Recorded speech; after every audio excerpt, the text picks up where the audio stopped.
All right, we're back once again. Welcome to another edition of the Realest in Boxing podcast in association with Everybody Loves Sports and the World of Sports Network. I'm Joe Habib, and this is Cisco, the Realist.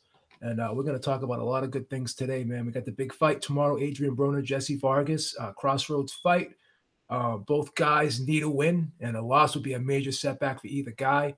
Also going to talk about that 6-month suspension of Canelo Alvarez by the Nevada State Athletic Commission. Was it too lenient? Was it enough? Should he have gotten more? And in retrospect, is it really a suspension at all? I mean, it's basically a one-fight suspension if you really think about it. 6 months seems like a flash. Seems like a flash in the pan.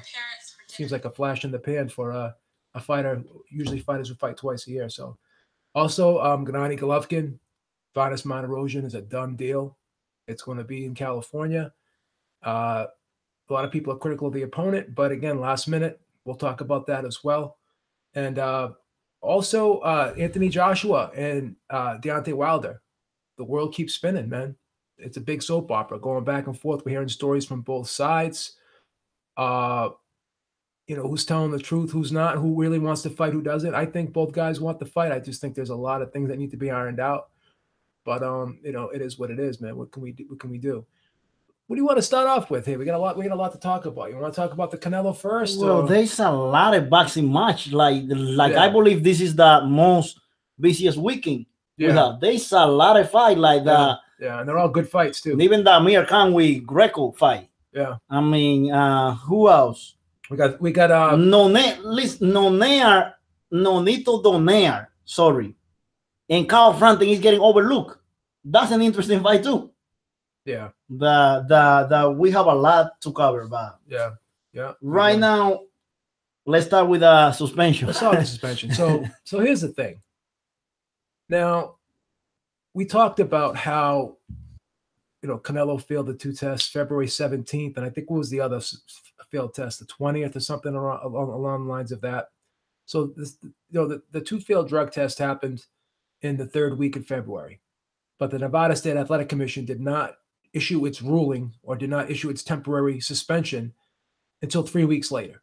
Now, the rule that they stated for the reason why they suspended Canelo was because regardless if it was by accident or not, knowing or unknowing, and regardless of the amount, any banned substance in an athlete's body, if they test positive for any banned substance, it's an automatic suspension.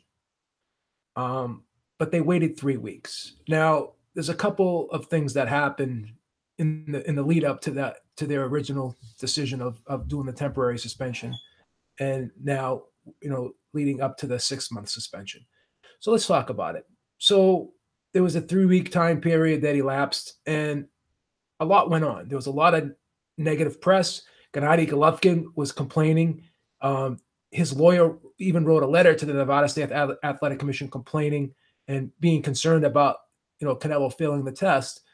So it seems as though all of that kind of forced the commission's hand, because it looked and it seemed as though they may have just swept this under the rug, because if it was a serious issue, if they considered it a serious issue right from the start, then they would have acted immediately, in which they did not act immediately. So that's a problem.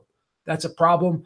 And whether or not they did the right thing now, why did it take them 3 weeks to come to that conclusion that they had to do the right thing? Why did they not reveal the rule and let people know about that rule? Because a lot of people didn't know about that rule. I didn't know about that rule.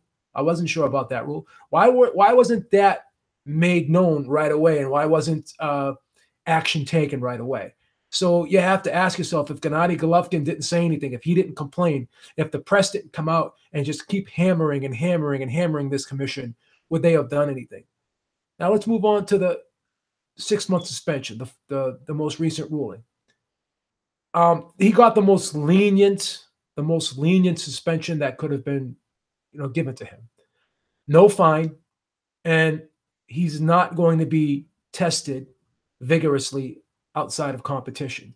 So he's not part of the clean boxing program, the VADA clean boxing program, which means that he can be tested anytime, anywhere, 24/7, 365. He's not even part of that. And the WBC had said when they initially put this program forth that any WBC champion and any fighter ranked in the top 15, that they would be required to sign up for this clean boxing program. And if you look at all their champions, you look at all their ranked fighters, they're not all in the program. And Canelo is not in the program, and he once held that title. So that's an issue. It's inconsistency, and it's a lack of really enforcing, your own policy, which we've seen time and time again. So that's a problem. Now, if you look at John Jones when he failed his drug test, the UFC has a very, very unique situation because they have a contract with USADA, and USADA actually decides how long the suspension should be, and UFC upholds that suspension. And generally, what happens too is the commission will follow suit with what USADA and UFC decide to do. So, because of the contract that USADA has with UFC, if they determine the fighter should get suspended for a year, the UFC will adhere to their recommendation and they will put forth the suspension for a year, which is what they did with John Jones when he failed his drug test. And then the Nevada State Athletic Commission followed suit because it would make no sense for them to issue a shorter suspension than the UFC's suspension, because he's not going to be able to fight anyways. So that's why that happened. But that gives you an indication, and it shows you that the UFC is serious. It's serious. And now John Jones, with the second failed test, he has a hearing in August of this year, and the Nevada, not the Nevada, but the California State Athletic Commission, where the rematch took place, they're going to decide what they're going to do. But they already suspended him until the hearing, and they also fined him $210,000, which was a substantial part of his purse. So this seems like it's a slap on the wrist for Canelo. If I'm Golovkin, I'm still concerned because there still could be PED use right now because he doesn't have a fight signed, and VADA is not testing him. So that's a big issue. A lot of people are looking at this as kind of a joke punishment. And basically the fight happens in September and he gets a slap on the wrist. And, Gennady Golovkin is left without a big money opponent for May 5th. So what are your thoughts on the whole thing? I mean, am I off base there with anything I said? No. Listen, I'm sick and tired of the WBC. The WBC is very biased to Mexican fighter. I'm sorry to deliver that to the people. This is not, no. It's laying down facts, realist opinion. This suspension and this whole process is a slap in the face to the people. He's getting away with everything. And then, like, this is bad for the sport, and he's telling the people that we don't care about anything. We only care about him making the money, and he is the money fighter, and we are not gonna put the pressure on him. That's incorrect. The action we're taking the wrong way. If he failed that test, what should have happened was this: they should have overruled the decision and make it a no content, because since he was a draw, that would have taken away the draw from Golovkin's record, because a draw doesn't look good. No matter what you say, oh, a draw is better than a loss, but a draw, when you have a draw on your record, that leaves doubt. So they should have gone back and swipe the fight, take away that, because what happened with John Jones? Didn't the UFC give Camille? Yeah. But that was after he failed the test. So to be fair to Canelo, in the first fight, he passed the test.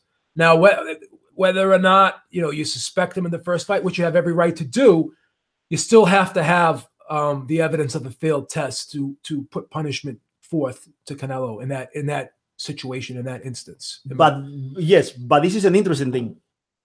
They never went to Mexico to check this. Yeah. So the first time that they go to Mexico, what a coincidence. Yeah. He tested positive for eating meat. Yeah.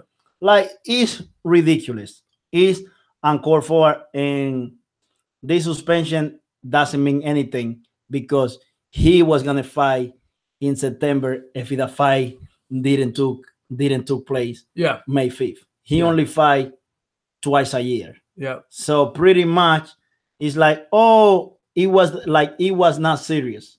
Like they did not took the proper action. And that's all because of the WBC doesn't follow with their procedure. They always are biased towards the Mexican fighter. Ever since Jose Sulaiman, God rest his soul, was alive, it's been the same thing.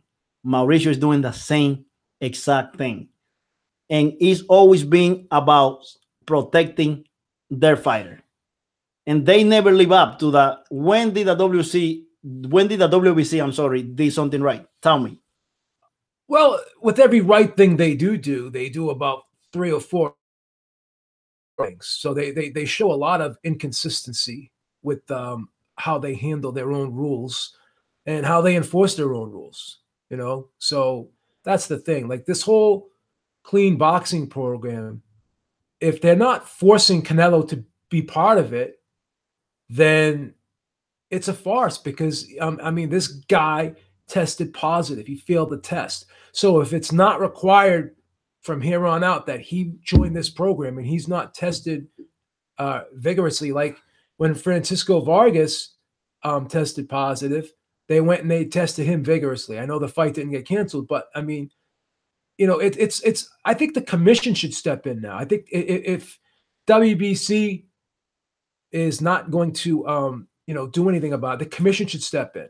And if he decides to go fight in California in the rematch instead of Vegas, then that commission, I think, should have to, be very diligent and, be very vigorous in their efforts to make sure that this guy is being tested like he's going to be tested like a pincushion. They're going to be drawing blood from him, every day, twice a day, because there's a lot of suspicion out there. There's a lot of people who just don't believe his story. And a lot of fighters who have to fight him moving forward, they should be concerned. Right to be concerned. You remember when Beto got tested? Yeah. And it was just because he was in link with Mr. Canty. Yeah. Remember he said, "Oh, Mr. Canty is my nutritionist." And like, wait a minute. Yeah. He's a steroid guy. He's linked to every steroid allegation, but he's your nutritionist. Yeah. I mean, and Beto got suspended for longer than Canelo. Yeah. Beto was away from the game a little bit much longer. Yeah. So the problem with all of this is the only problem with all of this.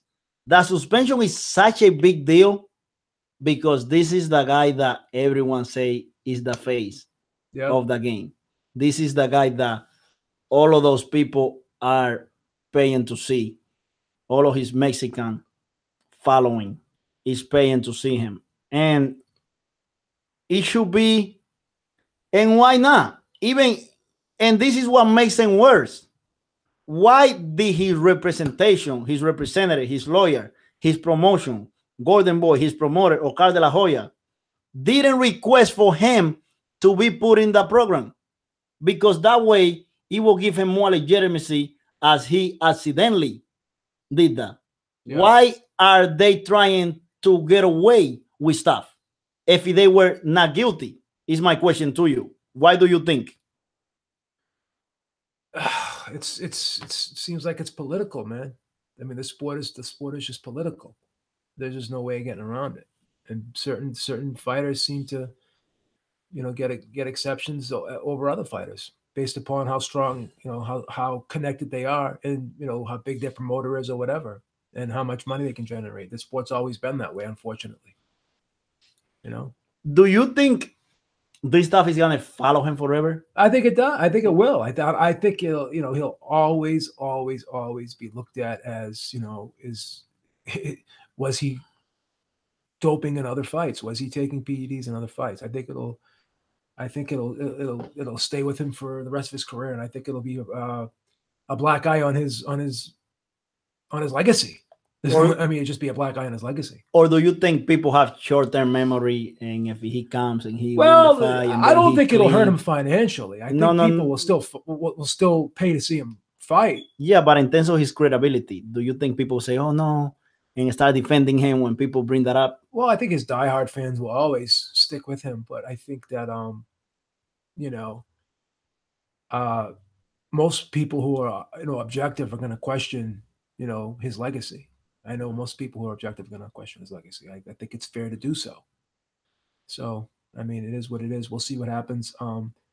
Looks like the rematch probably will happen in September, but Golovkin may be missing one of his belts when and if the rematch does happen in September, because he's going to go ahead and fight Vanes Martirosyan. They're going to fight in California. Vegas did not approve Martirosyan as an opponent. California State Athletic Commission did. Ironically enough, Vegas approved McGregor for Mayweather, a guy who had no boxing experience at all, but he was approved. But Martirosyan, who has extensive experience as a professional and as an amateur, and is a proven fighter, a proven top level fighter. He is a junior middleweight. Yes, he has been out of the ring for almost 2 years. Yes, but it's not the best opponent. Am I happy about the fight? I'm not over ecstatic about the fight, but do I hate the fight?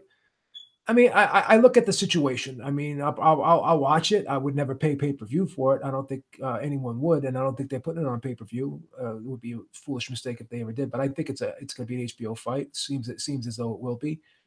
But Sergey Derevyanchenko, who was the IBF mandatory contender, is supposed to, they want to exercise their right to fight Golovkin. And the IBF, supposedly, from what I'm reading here on ESPN, the attorney Linda P. Torres sent a letter on Tuesday to Rod DiNicola, who represents Golovkin's side, and Alex Dumbrov, the attorney for the promoter Lou DiBella, who promotes Sergey Derevyanchenko.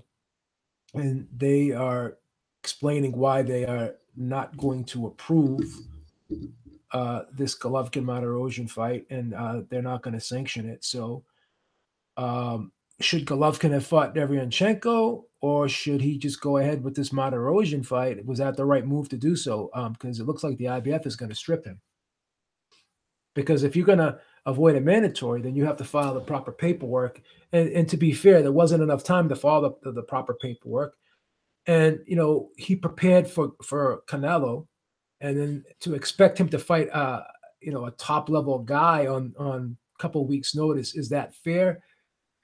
What I would do if I was them is I would probably forego the May 5th fight, and then, make arrangements to fight Derevyanchenko possibly in, June or July, and then, push the Canelo fight back a month or whatever. Or, I think that you work so hard to unify these titles, and to let one of them just go like that, I think it's unfortunate, and it's pretty sad, But in the same token, should he fight a top level guy? Because Derevyanchenko is a good fighter.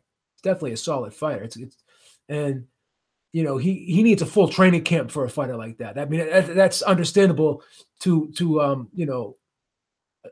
believe and accept that he should have a full training camp for a fight of that magnitude.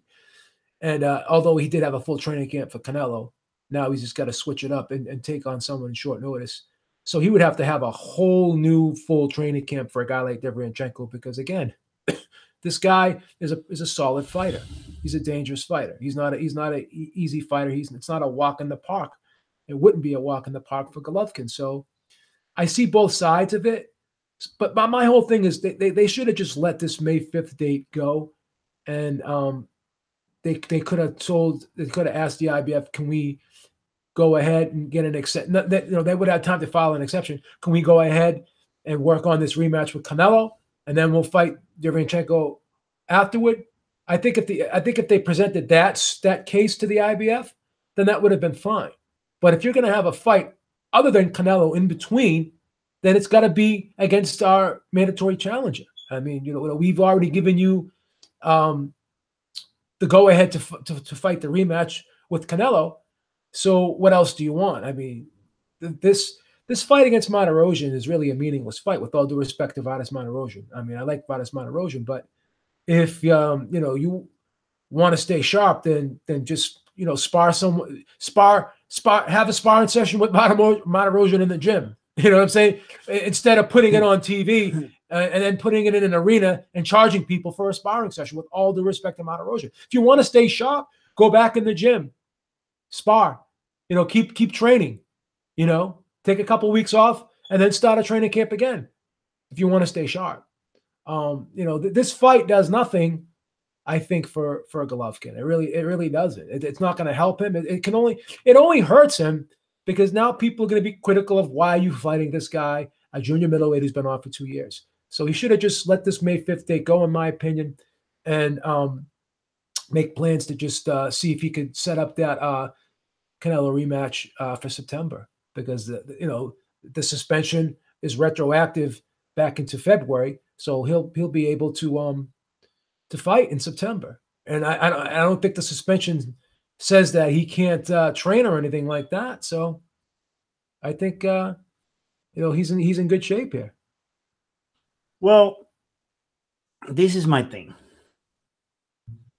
This fight have no business in happening. Look, Canelo is already in trouble. So Golovkin now has more leverage. So the fight could be pushed with Canelo. Yeah. Canelo is still the A side, but it's not, a lot of stuff has happened. Yeah. Now Golovkin have more saying than he did before. Yeah. Because of what happened. So look, Venus Martirosyan, he's not ready for a fight of this magnitude. No, not at all. This is the problem is this. People are gonna criticizing him. This fight is gonna be worse than the Kell Brook fight for Golovkin. Golovkin took a lot of criticism for Kell Brooks, that fight. He fought like the much smaller guy. Now with Martirosyan, no. What Golovkin should have done is he should have fought either Jacob for the rematch, Billy Joe Saunders, fight a tough opponent and push the fight for later round and make it a fight to keep your pound for pound ranking legitimate. Yeah. This is not correct. Him fighting Martirosyan, it does, if anything, is hurt him. It's hurt his legacy. This fight is like when he fought Rubio. Yeah. Like even worse, because Rubio was a bigger guy. And then Rubio beat Lemieux. Yeah. So I mean, he fought an opponent, but Martirosyan in his two biggest fight got beat. Yeah. By Adrien, got beat by Lara. Yeah. I mean, I really don't understand. Like Martirosyan was a great amateur. He is a good fighter, good skill fighter. Yep. He will make it tougher for you because you really have to work, but this is not a fight to take. I have a problem that I wanted to bring him up. We didn't announce it. But look, I have a problem with a belt. What is going on? And you can explain this to me. With a belt. In boxing, the championship are misrepresenting. How can a fighter be inactive for over a year and still be champion? That doesn't make sense. Like, and when a fighter have 3 or 4 belts, listen, you got to go out there and defend every single belt. You got to go, if you got 4 belts, you have to fight 4 times a year. Yeah. There's no thing about, oh, I'm going to fight one guy. Well, you don't have to fight 4 times a year. You got to fight. You got to fight. You mandatory. You're going to have to fight. Yeah. At least 3 times a year, you have to fight because you have 4 belts. That's really bad. My problem is this. What is going on with the whole Keith Thurman situation in the belt? Well, that's what I'm saying. But that's a different sanctioning body. WBC seems to really be lenient when it comes to mandatories, with big money fighters, with name fighters. They seem to, like Floyd Mayweather. I don't think the guy's ever fought a mandatory when he had that title. So I don't think they're going to get on Golovkin's case because they want to have that rematch with Alvarez, and why are they so believing of Alvarez at WBC? Why are they so protective of Alvarez? You know, because they want this rematch. They want this rematch. They want the sanction fee. Make no mistake about it. I hate talking about the money side, but you have to sometimes, because it's just, this sport is a business, and business is dictating. The fighters themselves are obviously putting business first, which is what they should be doing. But business is really getting in the way of a lot of interesting fights happening. But this fight did 1.3 pay-per-view buys. Okay. And at $80 a pop, factor in that $27 million gate, the third largest gate in history. This fight did over $120 million in revenue. That's a huge fight, you know, and it's a lot of money, and that's a lot of, you know, money that, you know, people are going to get a piece of, you know, and the WBC is one of those you know, groups that are going to get a piece of that purse. So they don't want to let that go. They get a percentage, a percentage of the purses, right? So they don't want to let that go. They don't want to let that go. So that's why, you know, a lot of things get swept under the rug. But the IBF, they've always been very strict about their mandatories. That's one thing you could say about the IBF. You can criticize the you know, the ridiculous rating system that they have. Criticize the judging and how they appoint officials or whatever you want to do, but they've always been very consistent when it comes to enforcing mandatories. And the way, enforcing the way, like the night of the fight. You know, you notice Floyd Mayweather never had, like, he had an IBF belt, I think, one time. And then he gave it away. He gave it away. The one belt he always keeps is the WBC, because he's got he had the WBC basically wrapped around his finger. So, you know, it is what it is. I mean, that's just the way, that's just the, you know, the reality of the situation. So we're going to get this fight. It looks as though the IBF will strip, and they have a point there. I mean, if like I said, I think Team Golovkin really made a mistake by holding on to this May 5th date, because, you know, you take an opponent on short notice. You can't get a decent guy on 3 weeks notice, because you don't want to have a short training camp. You don't want to have to switch things up, you know, on short notice like this, and fight a top level guy. So, like I said, I think they should have just let go of the date and rescheduled. Try to reschedule the Canelo fight, or fight their mandatory, because you're gonna have to fight your mandatory sooner or later. And if you don't want the IBF belt, you know, it's funny, because the goal was to unify these titles. You still have Billy Joe Saunders out there waiting for a fight.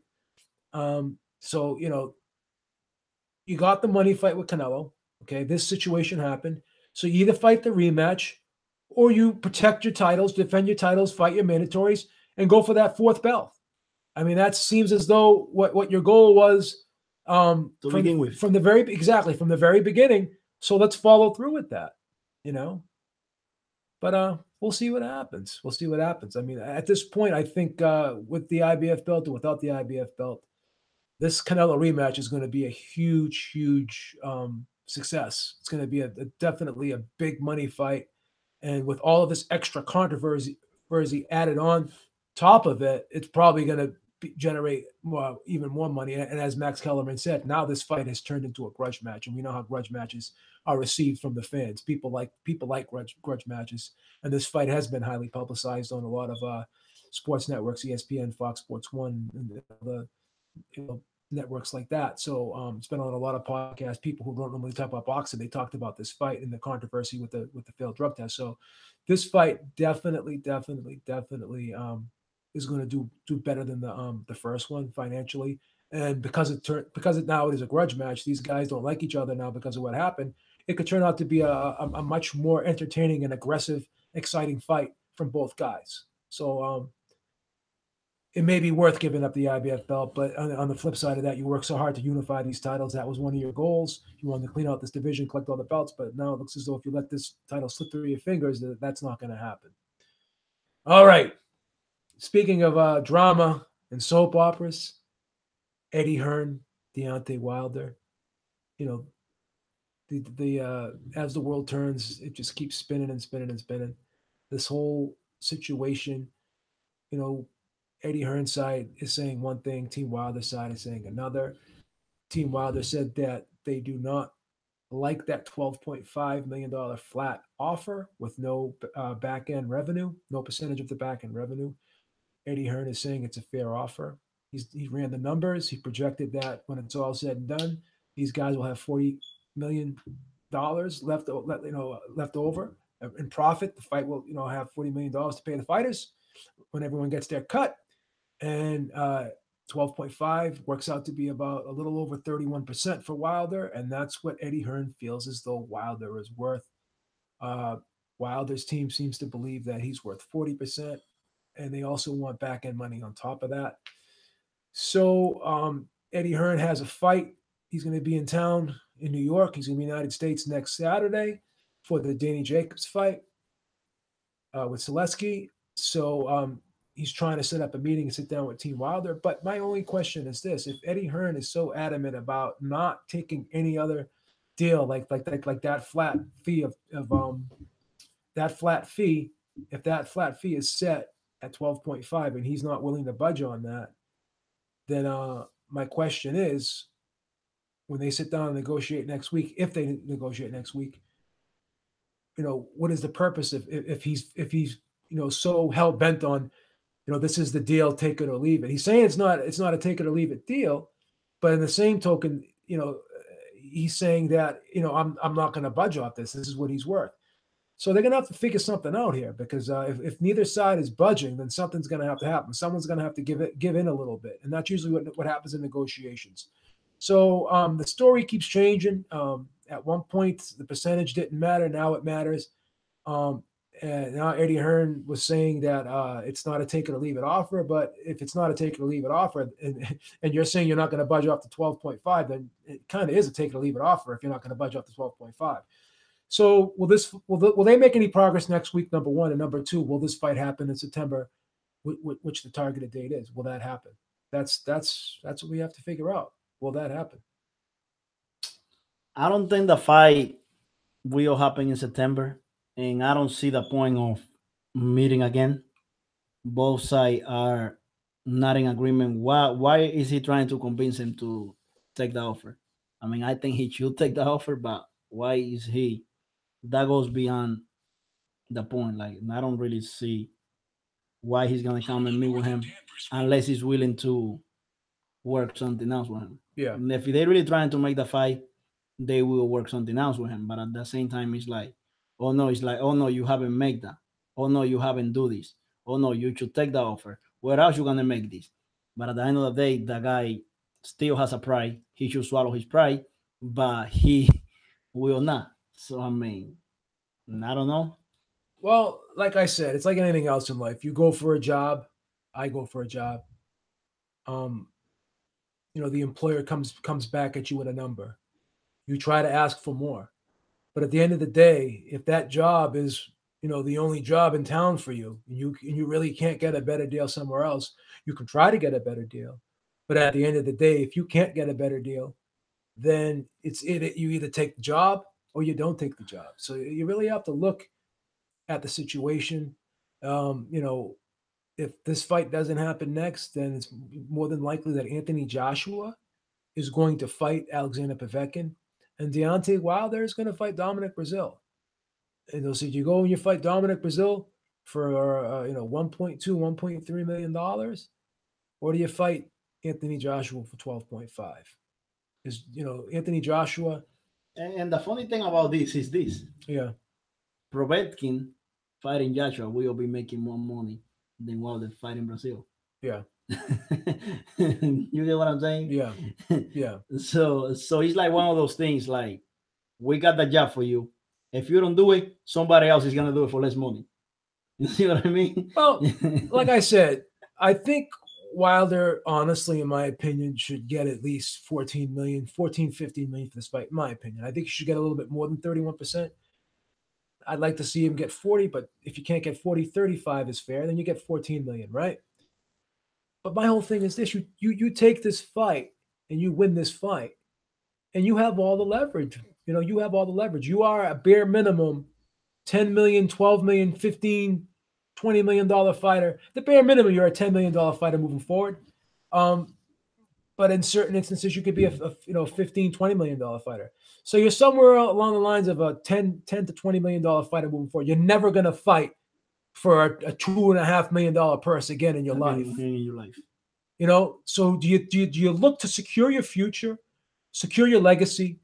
You know, you're so you're in a situation right now where you're frustrated as a champion. You're a heavyweight champion of the world.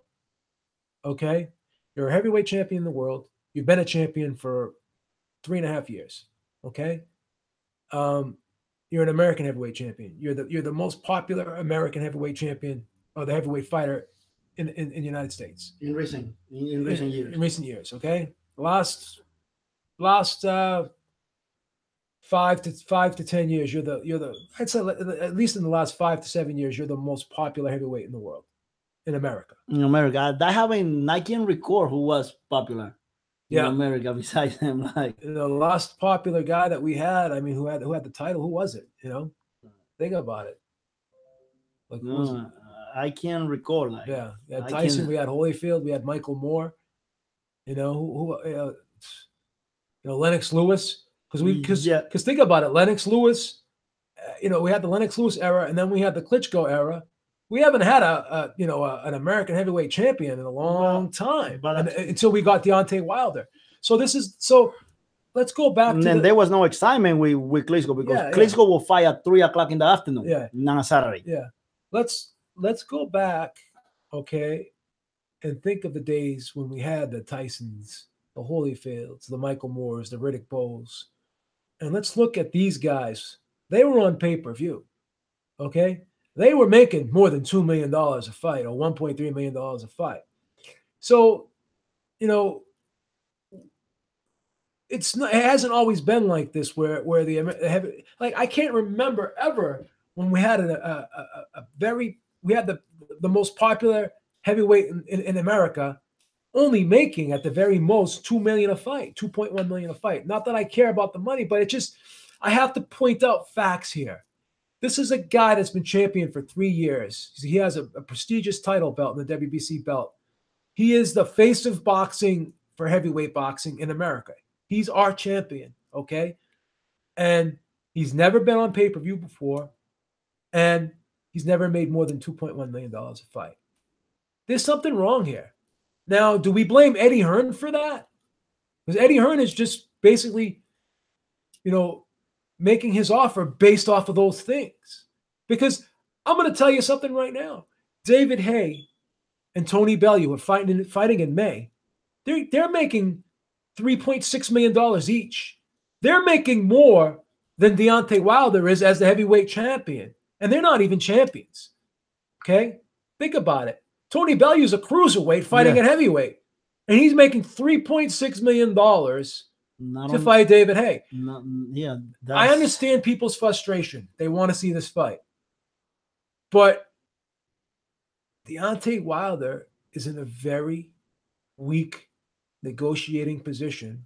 And I'm not happy about saying, I'm not saying that as an insult. I'm not saying that because I want to dump on Deontay. I like Deontay Wilder a lot. I really think he would be if he had all the belts, he would represent the heavyweight division proudly. I'd be proud to say, hey, Deontay Wilder is the heavyweight champion of the world. He's the American heavyweight champion of the world. He would be representing us. I mean, he has really resonated with me and a lot of other people who didn't really believe in him before. People are starting to believe in this guy now. I think he can win this fight. A lot of people think he can win this fight. So if he goes in there and he wins this fight, he runs boxing. He is the man. He runs heavyweight boxing. There's no turning back after this. This is that rite of passage that I talked about in the last show that we did with Ringside Reporter. And then if he wins, he can get a fight like someone just said in the chat there. I think it was Liquid Sky or Justin Ponce or whatever. He could fight Fury. He could fight, the winner of Haye Bellew. He can go over to the UK and fight those fights. Or if he wins this fight, then he could fight in Vegas. I think his popularity would increase so much more. And I was talking to someone earlier today, it's not like Anthony Joshua always made 10, 15, $18 million a fight. Before he beat Klitschko, he was making those $1-2 million paydays. So he had that fight with Klitschko, and then after that, there's no turning back. This is the same situation for Deontay Wilder. He fights and beats this guy, and there's no turning back. You got to think of the future here, because if this fight doesn't happen now, I'm going to be honest with you, it's going to be problematic to try to make this fight in the future because of all the man. It is a fact. I know people don't like to hear. They think Eddie Hearn's a bullshit artist, but he's right. The guy's got 3 titles. He's got 3 sets of mandatories that he's going to have to 4. Or actually, if you want to throw in the IBO, he's going to be tied up. Okay, and then he's going to fight Povetkin. That's not a gimme. That's not a cakewalk. Povetkin has that one-punch knockout power. He's a dangerous guy. There's no guarantee that he gets out of that fight. I would favor him in that fight, but there's no guarantee. So what if he loses? Then you know what I'm saying? Then you go fight Povetkin, and the fight is no way near as going to be as big as a fight with Joshua. So what do? You got to, I don't know, man. 12.5 is not horrible. I think it's a little bit low. I think 14, 15 would be better. But at the end of the day, do you walk away from the chance to conquer this division? That's what you got to look at. You got to take all your personal feelings out of it. You got to take all your ego out of it. And you got to look to the future. You got to look not at just this fight, but what happens after this fight. Because the rematch would be gigantic. If he wins and there's a rematch, oh my God. That's $20 million easy. $24 million easy. Easy. And then you could possibly put it on pay-per-view in the United States. Maybe. And then if he wins, it's crazy to say, but people feel like boxing is back. If we have an American heavyweight champion, people feel like he is a champion. But if he's unified, people will feel like the game of boxing is back. Like boxing have the heavyweight division because he's gonna win. Because I tell you one thing, this is crazy to say, but if he wins, it's gonna be by knockout. What so, the fight? It's a can't miss. This is a can't miss fight in terms of entertainment value. Can't miss. This is a fight that is gonna be by knockout. If he wins, he'll win by knockout. Mark my word. If he's gonna win, he'll win by knockout. He's not gonna go to the scorecard. He's gonna be by knockout. It's gonna be spectacular. More like it's gonna be something if he wins. But at this time, it means more. It's going to be like when Oliver McCall defeated Lennox Lewis. Yeah. Even bigger. It's going to be huge. Yeah. And then he will be able to call the shot. And he will be able to take care of that division. And every fight going forward, it won't matter who his fight. He will not even need Joshua after that. No. That rematch could take years. Like, you know how Lennox Lewis didn't get in the ring with McCall right away. No. It took years. With Rodman, he got in the ring because he thought it was a fluke. Yeah. In Rodman, he didn't respect. He thought it was a fluke. Yeah. But I think he should fight him because the bottom line was this, man. You've been calling the guy out and say that they don't want to fight you. And I thought you mean you wanted to fight him for the love of the game. And it's not like they are giving you $1 million. No. People fought Floyd Mayweather for way less money. Yeah. Maidana, how much did Maidana make to fight Floyd Mayweather? Like $2 million. $2 million, and Mayweather got like 30. Yeah, in the first fight. Did he complain about splits? No, he wanted to fight the best fighter in the world. You know, even Canelo made less money to fight Cotto than Cotto. And he did better numbers against Mayweather pay-per-view wise than Cotto did. Yeah, so he had an argument, but he wanted to fight. Took less money to fight Cotto because Cotto would have added to his resume if he would have come out victorious. I hate to keep repeating myself, but both Mayweather and Pacquiao took significantly less. They took 20%, and Pacquiao took less than 20% to fight De La Hoya.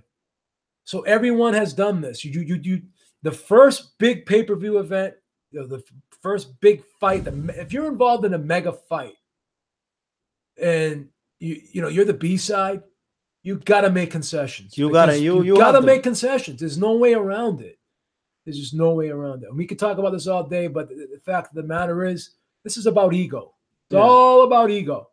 And if you let go of the ego and you look at the big picture, and you do the logical thing, worst case scenario, there's no one's saying you can't try to negotiate for more.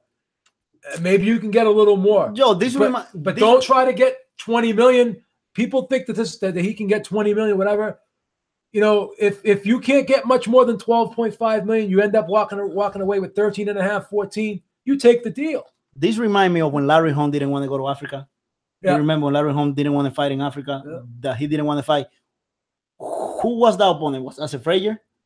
Oh, you talking about Ali. You talking about Ali and Frazier. When Larry Holmes. Oh, Ali. I'm sorry, Ali and Foreman. When Larry Holmes was offered to fight, but he didn't want to do it over there. Yeah, I don't remember that. He took less money not to fight Frazier, I think, in Africa. He took no, Holmes never fought Frazier. No. There was an opponent that Larry Holmes refused to fight. Which Frazier you talking about? Marvis Frazier or Larry Holmes was supposed to fight somebody. And not Joe Frazier. And they offered him 30 million and he said no. That he wanted to do the fight in America. Yeah, I don't know. I don't remember the story. And then he went and he fought Spain, Nespin. Then we know what happened. Yeah. After that. So he's talking about Coetzee. Okay, thank you, Tom. Yeah. Talk about Jerry Coetzee, the South African guy. Yes. Okay. He didn't want to go there. I didn't remember that story. He didn't want to go there. Thank you, Tom. Look, you got to fight them over there, and you got to take whatever they give you. And if you are saying that you are going to call the shot next, that you get to flip it around, what are you concerned? If you think you're going to double the profit, what are you concerned? You in a win-win situation. You know, and then he's saying that it's got to be in the contract that I get the same split, whatever split that I take now, I get the same split in the rematch. So you're gonna get like 69-31 right now. So if you win the fight, aren't you gonna try and get more than this guy? Like, aren't you gonna try and you're gonna try and get 70-30? You're gonna try and get 80. So why worry about that stuff? Because the thing is this: once you get all the titles, they're gonna have, if they want those titles back, they're gonna have to, give in to your demands at that point, because you will have the titles. You know what I'm saying? So it's like you're gonna be the man. You're gonna be in a position of strength that can't be denied, that can't be taken away from you. And in order to get that position of strength, you got to make concessions to get that. You have to make concessions to get the fight in order to be able to get that position of strength. Because if like I said before, I hate to keep repeating myself, they're the ones that are putting up the money. They're the A side. They're putting up the money. Eddie Hearn and Sky are putting up the money for this fight. The problem is this too. Who's representing Deontay Wilder? Whoever is representing him, right? His representation is not doing a good job, because he is not bringing. The only thing that he's bringing to the table is the possibility of beating Joshua. Yeah. Aside from that, he's not bringing anything else to the table. Yeah. The fight cannot happen in America because it's not going to generate as much money. Yeah. So, I mean, he should just take the fight. I mean, we're going to keep going on why he should just take the fight. So, there's a lot of important fight this weekend. It's a very exciting year for boxing, and everything been great. So far, this 4 month of the year is been great for boxing. A lot of excitement. And this weekend is the most busier weekend. So let Deontay Wilder and Anthony Joshua and Eddie Hearn deal with those negotiations. And let's move on to the real stuff. Well, let's talk about another story, though. Pacquiao now is doing damage control in the press, saying now that it's not for certain that he's going to let Freddie Roach go. He's going to have this one fight with Boo Boy against Matisse, see how it goes, and then he's open to talking to Freddie Roach again. Is he serious about this, or is he just basically trying to do damage control because of all the negative backlash that he received, from the press about letting Freddie Roach go, and the way he let him go, not even calling him up, basically just saying it in the press that he's going with Boo Boy, and he didn't even have the courtesy to call Freddie Roach. What do you think? What do you think about this whole story now? You think he's truthful about this? You think he will take Freddie Roach back at some point, or you think he's just trying to do damage control? At this point, Manny Pacquiao is not the same fighter. He doesn't bring anything to the table, any excitement. He's not a pay-per-view caliber fighter. He hasn't been very active. He have looked like he have slipped down. He hasn't been serious enough about the sport, hasn't been committed to his craft like he has in the past. He is getting older. He just a name. Whoever is fighting him is fighting him for the name, and he just picking the quality in his opposition. Is a weak opposition, just not to make him look back. They are not gonna put him there as a step up guy. Like they're not gonna put him in the ring with Crawford. They're not gonna put him with Spence. He's not gonna fight any top level fighter anymore. So we all say, in all due respect to Freddie Roach, to fight Matisse, he doesn't need Freddie Roach. To all due respect to Matisse, Pacquiao doesn't need Freddie Roach. Matisse is coming out and saying, "Oh, I believe I can beat him because if he feels my hand, I have the heavier hand." Listen, you said that against Danny Garcia and you got embarrassed. So don't even come with that. So don't even come. You said the same thing about Victor Postar and you got embarrassed. Matisse is another fighter that is past his prime and he's just going to get exposed by Pacquiao. This is going to be like a street fight. Pacquiao can beat Matisse without Freddie Roach. I think the relationship, Pacquiao and Freddie Roach is like an old couple that grew old on each other. Yeah. Like that grew old on each other. Yeah. I don't think this matter. I mean, if Pacquiao is serious about fighting, then he should come and go back to Freddie Roach. Don't look for another trainer because at this stage of his life, what will matter? Nothing matter. No, he's not adding anything to his legacy. He's not taking anything else. With a Floyd Mayweather fight, Pacquiao really let a lot of people down. In that Floyd Mayweather fight, Pacquiao and Freddie Roach really let a lot of people down. Fans didn't feel the same. It was very depressing to see Pacquiao lose like that to Floyd Mayweather. I mean, I know people outside of America, like in Spain, saw Pacquiao win, and a lot of people think Pacquiao didn't get credit. But his performance was not good. And then in the fight against Horn, his performance, he won, but his performance was not good. And then because people perception of Pacquiao, whenever people think about Pacquiao, they imagine the guy that was knocking people out. Those years are over. And like he is not the same fighter. He's just somebody who have the experience. It's no longer the same excitement. Okay, he fought Jessie Vargas. Okay, Tim Bradley, but what? What any fighter got fighting Pacquiao now is just the name. They no longer fighting the fighter, you know? So I don't know. So before we get to the big fight this weekend, we got another fight that seems to be flying under the radar, and that's Nonito Donaire versus Carl Frampton. It's going to take place in Ireland. Carl Frampton didn't look great in his last performance against Horacio Garcia. That was a fight that I thought was very, very close. The scorecards are wide, but I thought that fight was close.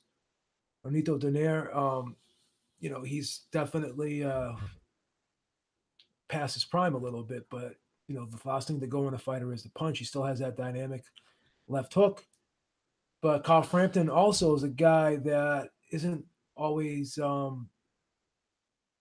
he's got good defense. He's a counterpuncher, but we've seen him choose to slug against certain opponents, and when he does choose to slug, he can get touched. He's been down before. And like I said, he had a tough fight against a real grinder, workman-like guy like Garcia in his last fight. So how does this fight play out? I mean, I think you would have to favor Frampton being at home and being maybe the more skilled boxer and having that dynamic of being a really good counterpuncher, being very versatile because he can fight going forward and going backward because of the wide array of skills that he possesses. Whereas Donaire is the type of guy where he's the explosive guy. not the most technically gifted guy in the world, but a superbly athletically gifted guy. But at this age, and being in some of those tough fights, uh, you know, what happened? What happens in this fight? We saw him get taken apart against Rigondeaux, but now he's going in there with another guy who may not be as technically sound as Rigondeaux, but he's close. He's close, and he also brings a bigger frame and a little bit more harder punch possibly. So how does this fight play out? I think you'd have to favor Frampton, but this is not a gimme for Frampton at all. It's not a gimme. Well, we saw Donaire again. Baking. The fight that the guy that he barely like, the fight that he was baiting, right? The guy that defeated Chris Young. What's his name? Baiting. The fight that Donaire. I know Donaire. The fight got like disqualified with Bacon, right? Trying to figure out who it is. Start with a V. The last name. I know he lost to Nicholas Walters. Right here, this guy. Before the Walter. Ventecchia. Oh, yeah. The technical decision. Yeah. The technical decision. That was for the vacant title. That's right. I did know that fight. Then we saw him against Nicholas Walter. Yeah. One thing that I can tell you about Donaire. Yeah. Donaire is the perfect example. It's just that he's too small of a guy. If he was a bigger guy, we will see it. Yeah. But one thing about him that he has not lost is power. Yeah. Even Nicholas Walter, he was able to hurt Walter. Well, Magdaleno also, guy that outboxed him, Jessie Magdaleno. Yeah, but Donaire got outboxed a lot of time. Yeah. Even in the second fight with Darshanian was winning that rematch before he stopped him. Yeah, he's outboxing him. Yeah, he was outboxing him. Vecchio was winning too. Yeah, like those guys. I mean, Carl Frampton. I don't know. Carl Frampton doesn't look like he's been the same fighter. Never seen those fights with Santa Cruz. I mean, I don't know, but I think Donaire, people have forgotten about him, and I wouldn't be surprised if he pulled the upset. I really think in this fight, you got two counterpunchers going against each other, and Carl Frampton is gonna be the one looking to make it a fight, and he can get caught by surprise. Youth favors him, and Donaire being in a lot of war favors him. But one thing that you cannot take away from Donaire is that he still got the power. And not only that, Carl Frampton can get caught by Donaire because he's not that quick. He's not going to be doing what Rigondeaux was doing. Carl Frampton will give not as slick as Rigondeaux. Carl Frampton will give Donaire an opportunity to land something. The one problem though for Donaire is he's not really a big combination puncher. He loads up with shots. He throws one punch at a time. And that's great for Carl Frampton because Carl Frampton will have, he'll be able to just have to worry about one punch at a time. He can sit back and pot shot a little bit. He's already mentioned that he rates Donaire highly, so he respects Donaire a lot. And he's also saying that Donaire is going to be his toughest opponent to date. So he's looking at this as a really, really tough fight. So I don't think he's going to go in there and try to slug it out and go in there and try to make this an exciting fight. I think he's going to try and win this fight. I think he's going to be very, very cerebral in this fight. I think he's going to be very patient. And I think he's going to let Donaire come to him. And I think he's going to outbox Nudi Donaire. He could stop Donaire, but Frampton's not a one-punch knockout guy. So I'm looking at this maybe as maybe an 8-4 type fight for Frampton. But Donaire is going to have a moment in the fight, and we're going to see if Frampton can survive. Yeah. Because even against Rigondeaux, Donaire had a moment. Yeah. When he dropped him. Yeah. And one thing, Donaire is a warrior.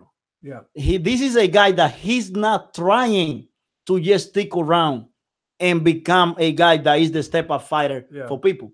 He's trying to get back into the top, and he feels that he still have a lot of boxing left in him. Yeah. He feels that coincidence of life, situation, and destiny have caused him to lose. Like he have taken a tougher challenge. Yeah. Like he took on Rigondeaux. He failed at that time that Rigondeaux was the best in the world. Like he got beat by an elite fighter, a much superior fighter. When he fought Walter, he felt like he lost to a much bigger guy. Yeah. Because that's what he was doing. So and then again, and like the opposition that he chose have led him to, I don't know, it's 4 losses, but they are guys that are legend with more losses than that. So I mean, he still has hope, and he still got the power. Yeah. Donaire have more power than Pacquiao at this point for his weight. Yeah. Let's not mistake here, people.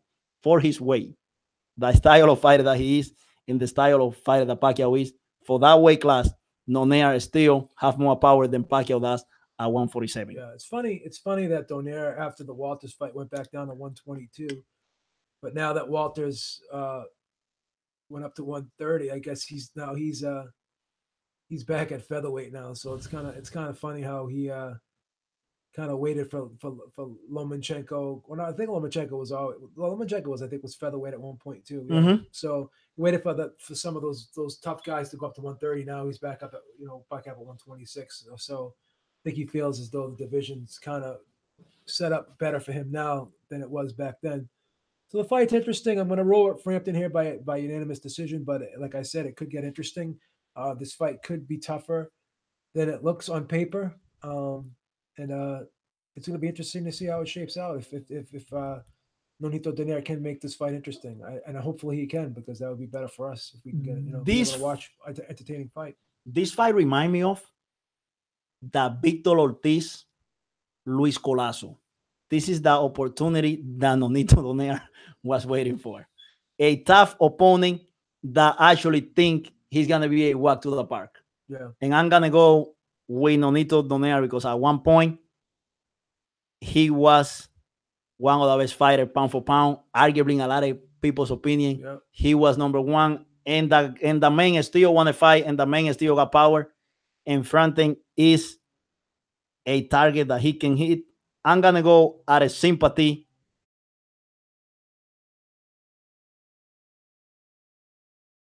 Eight to 4, but I'm gonna root for Donaire. But I think Frampton will win if the law of boxing is fair.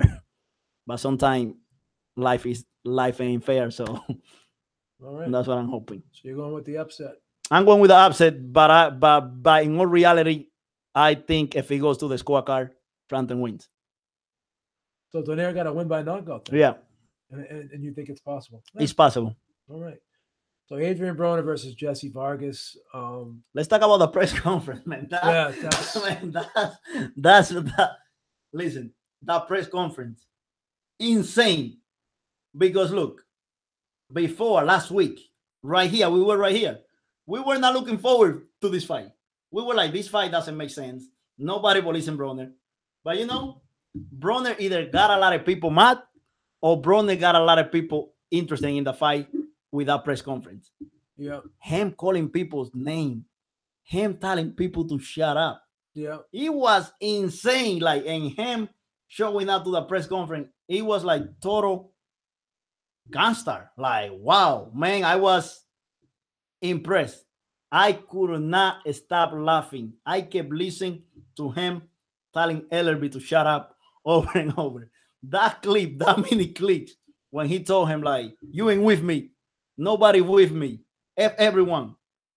And he started calling in the B word and all of that. I thought it was not appropriate, but you gotta laugh.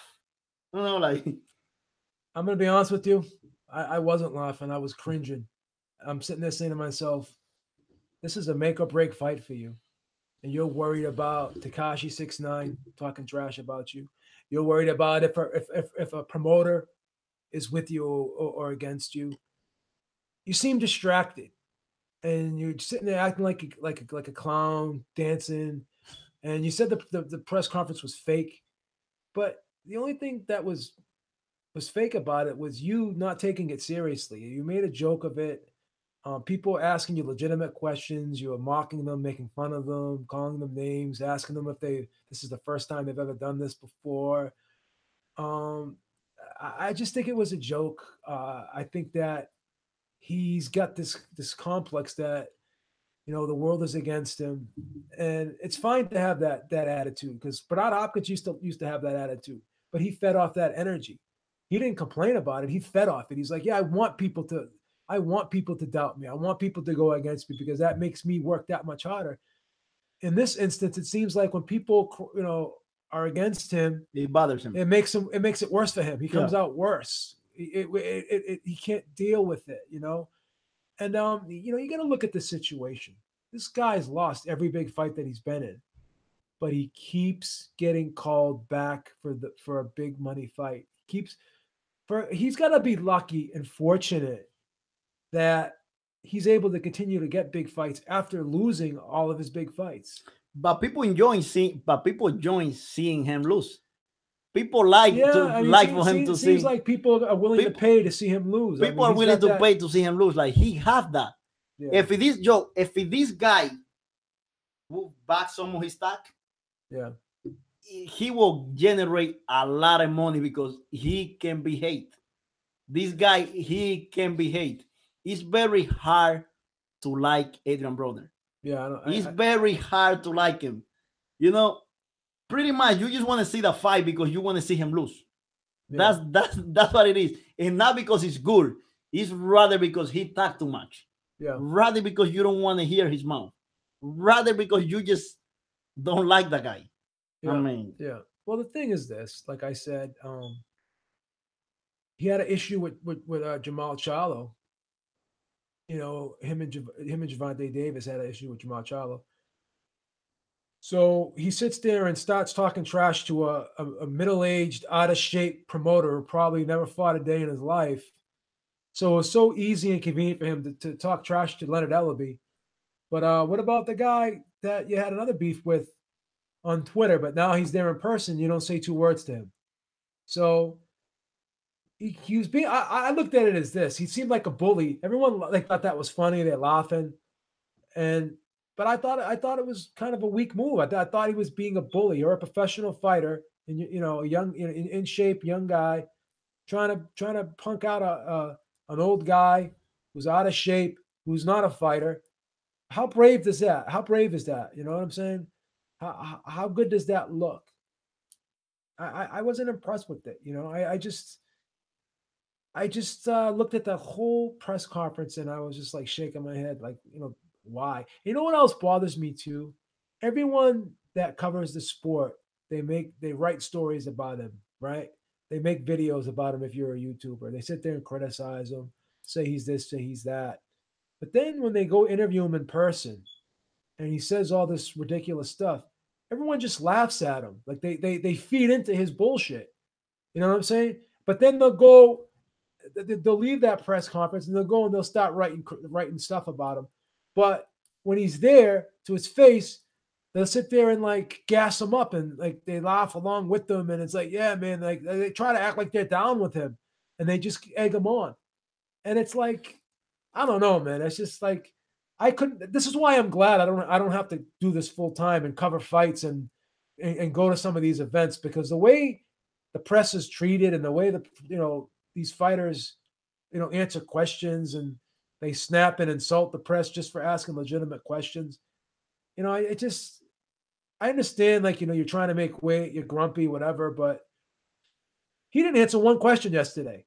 He didn't answer one question yesterday. All he did was like bop up and down. He wasn't even engaged. He had his headphones on. He wasn't even taking it serious. Jesse Vargas was being a professional. He's sitting there with headphones on, not just bopping and bobbing his head back and forth, dancing, and like it's like if that's how he's going to approach the fight, and if that's how he approached training camp, then I mean it's going to be a long night for him tomorrow night, man. you know, thing about him is that he does not care. So he'd rather be known for somebody who never tries and for somebody who talk trash than him actually trying and failing. That's what it is. Yeah. He's afraid to really try and fail. I think he does all this stuff so then he can turn around and say, "Well, this wasn't the real Adrien Broner." It's almost like he gives himself an out. You know, it's like he's almost afraid to succeed. Yeah. You know, like Teddy Atlas hit the nail on the head. You know, he does this on purpose, so then he has an alibi when he loses. Yeah. You That's know? what that's exactly what So many times we heard, "Oh, this is a new and improved Adrien Broner. This is a new and improved Adrien Broner." But you know what? I've come to realize that this is who Adrien Broner is. Then he's giving people hope. Yeah. He's giving people hope. Like, shout out to Mike. Mike really believe like which Adrien Broner we're gonna get. No, like we don't know which Adrien Broner we're gonna there's get. only one Adrien Broner. There's only one. This is who we have. There's only one Adrien Broner. Like, I can't wait for Mike to come along with us, then join us. But listen, Mike, Adrien Broner is not gonna be the Adrien Broner that you think. We haven't seen the Adrien Broner since he was the bigger guy fighting the smaller guys. When he's the smaller guy, he looks bad. He gets manhandled. Yeah. And I think Jessie Vargas is a very well-rounded fighter. He's a busy fighter. He's a worker in there. He's got an excellent jab. He can box well from the outside. He's got a straight right hand like a dart. You got Adrien Broner who keeps his hands low, particularly his left hand low. He gets hit. He's going to get hit with that right hand. He gets hit by the little guy. Yeah. Jessie Vargas is going to utilize his size advantage in this fight. Adrien Broner does have long arms, but because he gets down so low and because he doesn't throw straight punches, because he primarily he likes to throw those lead left hooks, and he throws a looping right hand. I think Jessie Vargas is going to get there first with those straight punches, and I think on the inside he's bigger and stronger, and I think he'll be able to push Adrien Broner back, and I think he'll be able to do well inside to the body. And he throws a lot more punches. He throws combinations. Broner's not going to all of a sudden stop throwing one punch at a time. He's been doing that his whole career. Is he all of a sudden going to turn into a combination whirlwind volume puncher in this fight? No. Is he all of a sudden going to turn into a come forward guy? No. Is he all of a sudden gonna be fast on his feet? No. He's got fast hands, but doesn't have particularly fast feet. He's not a guy who moves a lot in the ring. So he's going to be a stationary target who's going to be sitting there waiting, laying back, looking to counter, looking to land that one big wide leaping in left hook at a time. And Vargas is going to kill him with right hands. This Vargas is the punch of the night. The weapon that's going to cause the most damage in this fight is Jessie Vargas's right hand over the top and his left hook to the body. And I think this is going to be the first time Adrien Broner gets stopped. I think Adrien Broner is going to get stopped maybe in 10 or 11 rounds in this fight. So you think his corner may even throw him in the towel? So you think Jessie Vargas is a better fighter than Mikey Garcia? That's what you're telling me? That has nothing to do with No, he's just bigger than Mikey. That has nothing to do with that. No, not asking you. Mikey Garcia. No, he's just bigger than Mikey. Mikey Garcia basically wanted to box, and that's what he did. Okay. He didn't look to. He wanted to box. He was in there with the guy who he felt was the bigger guy. He didn't take any chances. Jessie Vargas is a bigger. You have to look at styles. Yeah, no. Mikey Garcia is not a welterweight, and neither is Adrien Broner. You just said Jessie Vargas is a welterweight. He's got the frame to be a welterweight. Yeah. Do I think Jessie Vargas is a better fighter than Miguel Cotto? Is Jessie Vargas a better fighter than Miguel Cotto? Not at all. No, but Jessie Vargas, look. Why did Jessie Vargas knock out Saddam Ali and Miguel Cotto lost to him? No. That's why the old cliche of styles make fights is very, very important. No, but we know Cotto lost because of the arm. Cotto is not making excuses, but we know he was winning before the arm. I don't think he was winning before the arm. No, I thought he lost the fight 8 rounds to 4, 9 rounds to 3. Exactly, with the arm like that. Yeah, he was getting outclassed. With the arm like that. I mean, I don't think his arm was. It was hurt, but I don't think it was hurt enough where he couldn't throw punches. You see the bicep Yeah. after the fight? Yeah. Look, I just that think was a close fight right from the jump street. Like Vargas was winning rounds early before the arm was even hurt. So you mean Saddam Ali? Saddam Ali, excuse Yeah, me. yeah. Yeah. Well, So this is the thing. and plus Broner too. Broner, I think, has gotten worse. I think he's gotten worse. And I think he's even less focused for this fight than he was for Mikey Garcia. Okay, So fair enough. I think Vargas is gonna stop him. This is the thing. Jessie Vargas, people are not giving Jessie Vargas credit. Jessie Vargas is getting overlooked because of the fight with Timothy Bradley and the fight with Manny Pacquiao. But Jessie Vargas is getting better as a fighter. Even losing to Pacquiao, Jessie Vargas is a better fighter than he ever was. Yeah. Jessie Vargas is improving. He's getting better in every fight, even when he loses. The Pacquiao fight, he just lost to the better fighter. Yeah. The Bradley fight, But why did Pacquiao knock out Cotto and Mayweather went the distance with him? Yeah, styles make fights, bro. You got to look at it. Yeah, but I'm talking about this particular fight. Jessie Vargas. One thing about Jessie Vargas is this: the mentality that Jessie Vargas brings is different because Jessie Vargas tries to knock you out. Yeah, that's what I'm saying. And he tries to. Mikey Garcia doesn't try to knock you out. Jessie Vargas he'll do it if he can, but he don't mind winning a decision. Jessie Vargas doesn't have the most amazing power, but Jessie Vargas look for that. Jessie Vargas, he's got a sharp right hand, bro. He got a sharp. He almost knocked Bradley out with that right hand. Exactly, it's exactly my point that I'm trying to make. Yeah, he tried to smother you, and then he tried to, but at the same time, he tried to land that one punch. Jessie Vargas is looking, he's fighting, and he's looking for the decision, but he's looking for that one punch that is gonna make the difference. Yeah, and in this fight, we are gonna see it. I think Jessie Vargas could stop Broner because of that style of fight. Jessie Vargas will take risk and get knocked out by Broner. Jessie Vargas will take risk that some of the people didn't get, and Jessie Vargas is more accurate than a fighter. Jessie Vargas is a better skill fighter than Champ Porter. You know what's funny? You agree or disagree? No, you're right. You're right. So he's got better all-around ability. Jessie Vargas is a great fighter, but people don't respect him because of the last two fights that he have lost. And Jessie Vargas, and not only that, Jessie Vargas used to be the smaller guy before. Yeah. Before he's 5'10". He's 5'10". Mikey Garcia is 5'7". Yeah, I know, but Jessie Vargas used to fight in the lower class. He used to fight at 140. Yeah, he used to fight in 140, and Jessie Vargas' opposition was not always the best, but it was because of where the division was at that point. Yeah. You know, and then it had to do with the promotion. He didn't fight those guys, the Lamont Peterson and the Danny Garcia and those guys when he was now 140. It all had to do with the promotion. Yeah. I mean, but I think Adrien Broner got his handful in this fight. I think Jessie Vargas will win the fight. Jessie Vargas could stop him, but it's gonna be.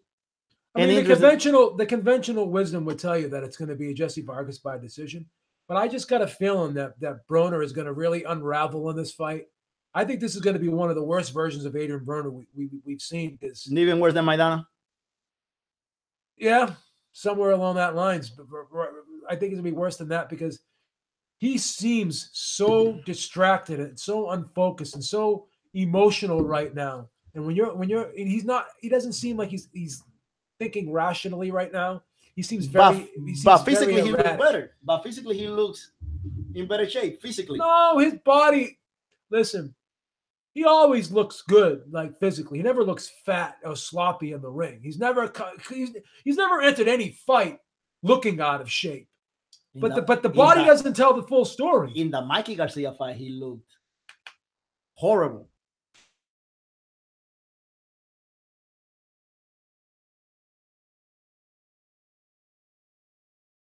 Maybe didn't look that way. I don't know. You know. I don't know. But I think that Jessie Vargas will be the busier guy. I think he'll control the fight, at distance. I think the big thing here is he'll take the mid range because Adrien Broner is a good mid range fighter. I think Vargas will keep this fight either on the outside or all the way on the inside and take that mid-range away. And that's what I think Jessie Vargas will be the ring general. He'll control the fight. And he'll box. He'll make it a boxing match when he wants to make it a boxing match. And when he decides that he's gonna step in and go to war, I think he's gonna go to war. And I think he's gonna overall outwork Adrien Broner. I think he's gonna land a lot of sharp, straight right hands from the outside. And I think he's gonna do a lot of damage on the inside with the body work. And I think Jessie Vargas is gonna wear Adrien Broner down. And I think this is going to be the first time that we see a stoppage here by either the corner throwing in the towel or the ref, the ref stepping in, or even Adrien Broner taking a knee and not getting up himself. I think this is a fight where, Adrien Broner totally unravels late in the fight, and I think that Vargas is going to get the victory one way or the other. What about the Amir Khan and Greco fight? We'll touch upon that one. I wasn't really going to talk about that one too much in depth, but let's face it. With all due respect to Phil Greco, he's at a disadvantage in every category in this fight. He's going to be going over to Great Britain, fighting Amir Khan in his backyard. He's going to be at such a speed disadvantage. I think Amir Khan will carve this guy up. I think he'll have his way with him. I think he'll overwhelm this guy. I think he'll pick him apart from the outside and he'll chop him up. And I think he'll get him out of there in about 7 or 8 rounds. I believe that. That's how I see that fight. I hope I'm wrong. I hope it's better and more entertaining than I anticipate, but I just don't see it. There is. I mean, I hate to repeat the old cliche that gets repeated often, but there is levels to this, and we definitely know that Amir Khan is on another level than Greco. There's no way he's going to take a tough fight after a 2-year layoff. There's a reason why they picked Greco. That's just, with all due respect to him. I mean, good for him. He's getting a good payday. He's going to get some good exposure, whatever. But he's overmatched in this fight. Let's be honest. What are your thoughts? I just think Amir Khan is looking for somebody to refresh himself, he refresh, and he's gonna do it with this guy. Yeah. I just think Amir Khan it's the same thing. This is just as bad as Golovkin fighting Matt Roach. This is just as bad. Golovkin fighting Matt Roach. And I think Khan will win in 5 rounds, maybe. Yeah. In the first 5 rounds, because Khan, shout out to Mike again. Mike say Khan is the best 5-round fighter in boxing, and Khan will put an impressive performance in 5 rounds. Yeah, Mike's right about that. And then get him out of there. After 5 rounds, he seems to just fizzle out very, very quickly. So one of my friend Kaz wanted me to talk about his favorite fighter, and a lot of people are really in love with this fighter, and that's Gervonta Davis. How do you feel about Gervonta Davis fighting Cuellar this weekend? How is that fight? Cuellar's a tough guy, man. He's got some good wins. He had a good fight against Abner Mares. Lost a split decision there. He's a tough guy, and I don't think this is a walk in the park at all. Do you think Gervonta Davis will have to be at his best to beat this guy? He can't be off his game at all in this fight. I think this is going to be I'm going to pick him to win the fight, but I think that Cuellar will have his moments. I don't think that he'll blow Cuellar out of there. He could get a late stoppage, but I don't know, man. I mean, he's got some good wins. He's got, Cuellar beat Rico Ramos. He beat Juanma Lopez. Darchinian he's beaten. Like I said, Jonathan Akendo. He's got some good wins over under his belt. Yeah, but he got no power. He got no power. I don't know, man. He's a heavy hitter. He's a heavy hitter, but he got no power. Like he doesn't knock people out. Not with one shot, but he's a guy that can wear you down, man. He's a relentless pressure fighter when he wants to be. You know, he's a southpaw. But I don't see him like. You know, who got more pop in the punches? Hemo. Pedraza. Yes. It's comparable. But he's just a little more grittier than Pedraza. You know what I mean? He's got a lot more dog in him than Pedraza. He's a tough guy. He's a little bit more durable too.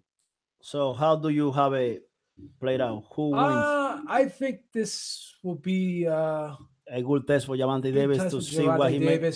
See what he made of. I think he'll struggle early, but I think his power will bail him out late. I'm going to say Davis stops him in 10 rounds. Okay. But I don't think it's a walk in the park at all. I think Jamal Charlo and Davis. Jamal Charlo and what the hell is his name? Davis. Centennial. Yeah. Jamal, he's fighting Centennial.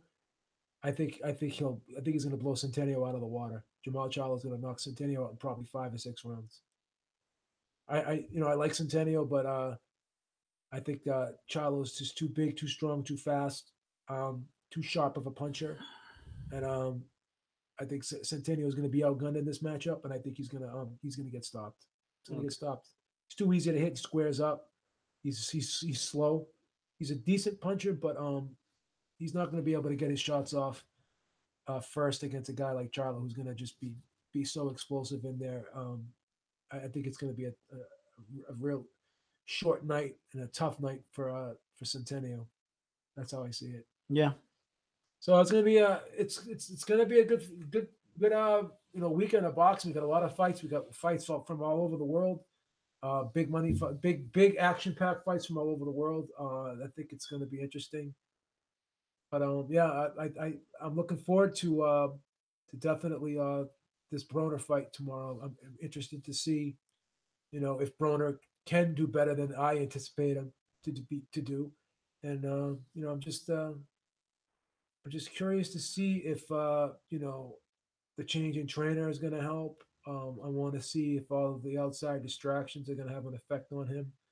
And if he loses this fight, then I think it's over for him.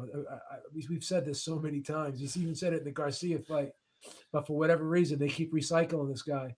I don't know if you can recycle him if after another loss. What would it mean for Jessie if he was to lose? I think it's a setback for both guys if they lose, because Jessie Vargas, there's no incentive to fight Jessie Vargas, really. I mean, he's a solid guy. He's a top level guy, but he's not a money guy. You know what I mean? So Saddam Ali, I don't think he's ever going to rematch him again. He's not going. He's not going to take the risk. If he doesn't have to, so he doesn't have to. He's not going to take that risk.